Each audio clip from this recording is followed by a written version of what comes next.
Kamusta mga kaibigan? Sa video na ito, tatalakayin natin ang isang mahalagang tanong, namamana nga ba ang kasalanan ng magulang? Maraming tao ang nag-iisip kung ang mga kasalanan ng kanilang mga magulang ay may epekto sa kanilang buhay. Ating alamin ang sagot mula sa Biblia. Ezekiel Kapitulo 18 versikulo 20. Ang kaluluwa na nagkakasala, siya'y mamamatay.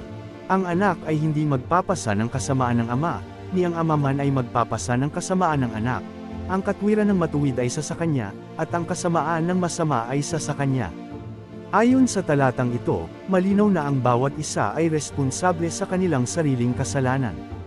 Hindi natin mamamana ang kasalanan ng ating mga magulang, at hindi rin nila mamamana ang ating kasalanan.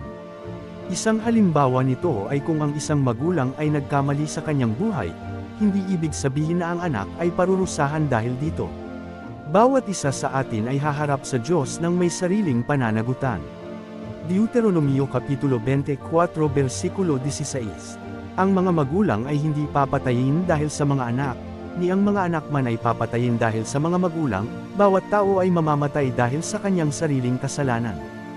Ang talatang ito mula sa Deuteronomio ay nagkumpirma na ang bawat isa ay may sariling pananagutan sa kanilang mga gawa.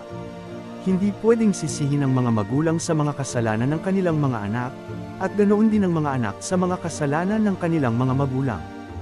Halimbawa, kung ang isang bata ay nagkasala, hindi pwedeng parusahan ang kanyang mga magulang dahil dito. Ang hustisya ng Diyos ay makatarungan at pantay.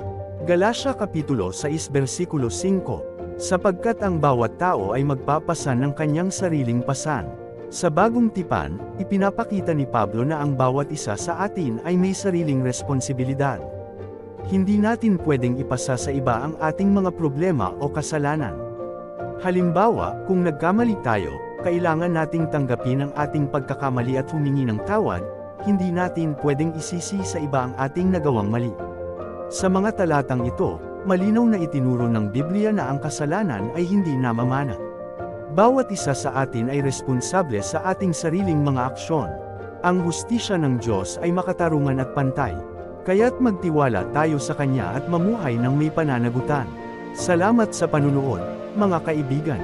Huwag kalimutang mag-like, mag-subscribe, at i-share ang video na ito. Hanggang sa muli.